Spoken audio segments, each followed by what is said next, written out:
And Lucy Taylor, Wion's correspondent, is joining us now from Moscow on that developing story. Lucy, major developments have been coming in over the last few minutes. If you can just piece them together for our viewers and elaborate on the latest that we have coming in from the investigating authorities.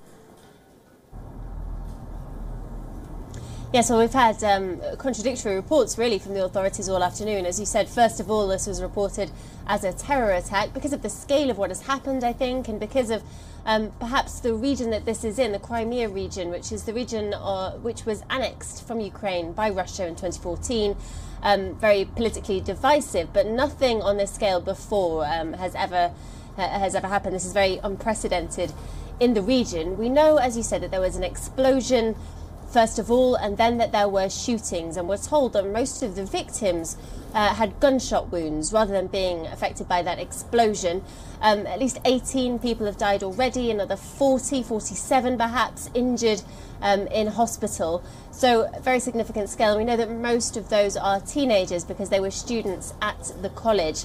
And then later in the afternoon, the authorities have reclassified their investigation from a terror investigation to a mass murder with a special cruelty. That's what they're calling this crime, and they're blaming this one student who has now died. He's been found with gunshot wounds in the college as well. They say he killed himself.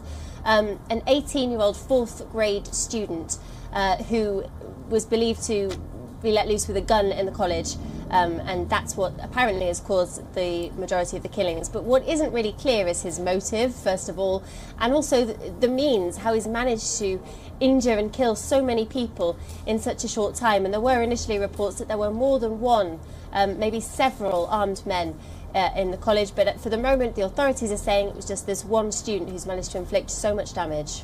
And tell us a little bit more about what Russian President Vladimir Putin has said so far, Lucy. Of course, it's too early, as the authorities have pointed out earlier, to ascertain the exact motive of that incident.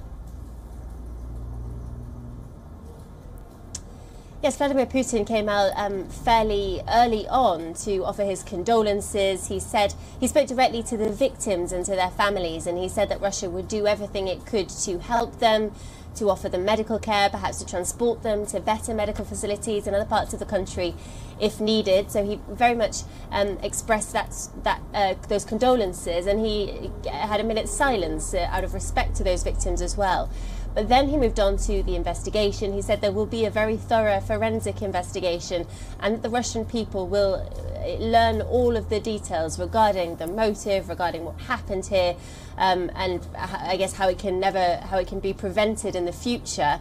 Russia more widely has responded. There'll be a 3-day period of mourning in Crimea.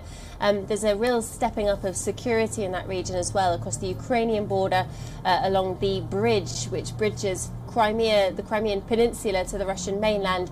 A really serious stepping up of security and tightening of security while that investigation continues, and while people try to work out what this means and what the motive was and why this has happened.